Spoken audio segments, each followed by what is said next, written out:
Basel II and Basel III capital accords, these are international banking accords that have been implemented in other jurisdictions.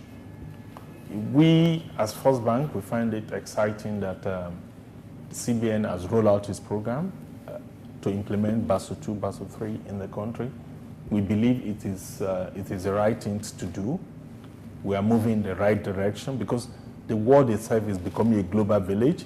So just like when the world adopted International Financial Reporting Standard, subsequently Nigeria in 2012, we also adopted international. So again, this is part of the global convergence. Now, for us as First Bank, and being the largest bank in Nigeria, we have our implementation plan around Basel II. We are doing all that we need to do internally to ensure that the institution is Basel II compliant, and we're comfortable that we will be Basel II compliant because it's not something that started today. It's something that the central bank also consulted with banks on before they released their implementation guideline. First and foremost, internally, we do have a capital management framework. We also, CBN also made it mandatory for all banks to implement internal capital adequacy assessment process.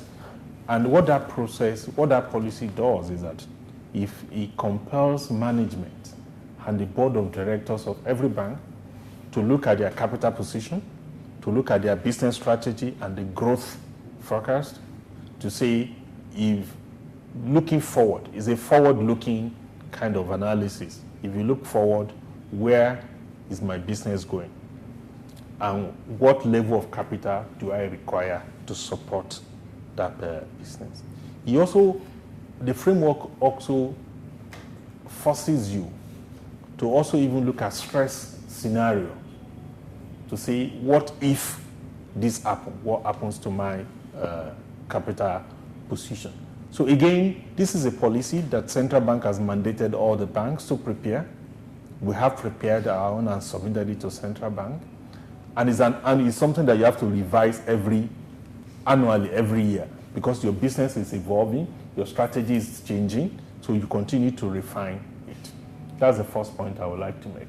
The second point I would also like to make is that this bank, First Bank, we went into the international financial market in July 2014, just about 2 months back.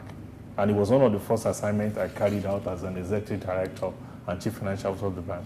And we successfully raised $450 million of Tier 2 capital. That is the largest Tier 2 issue by any by any bank in Nigeria to date. So again, that has also helped to push up our capital adequacy ratio.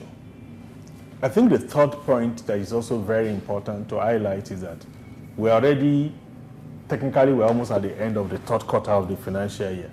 So again, banks, not just First Bank, all the banks, we've also made profit throughout the period under review.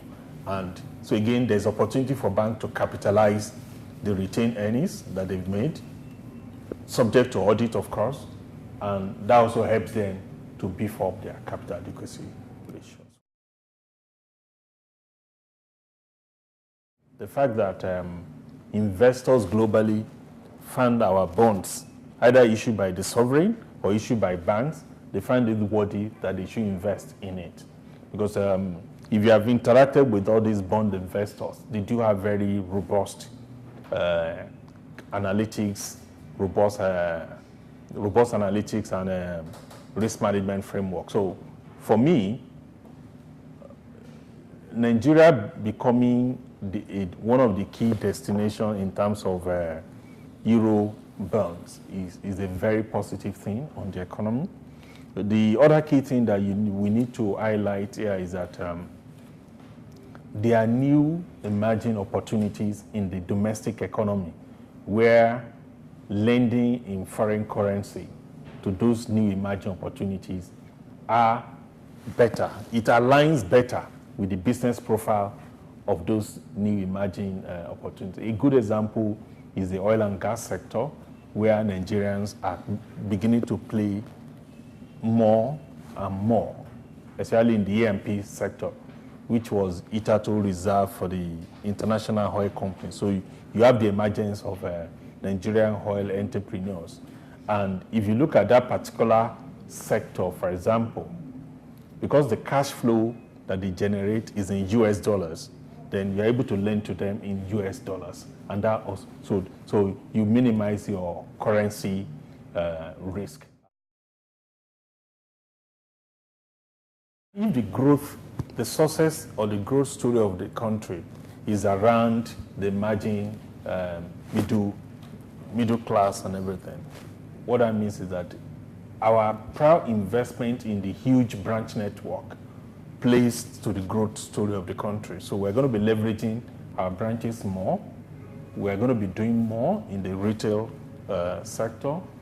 And then overall, our strategy is to remain the clear number one.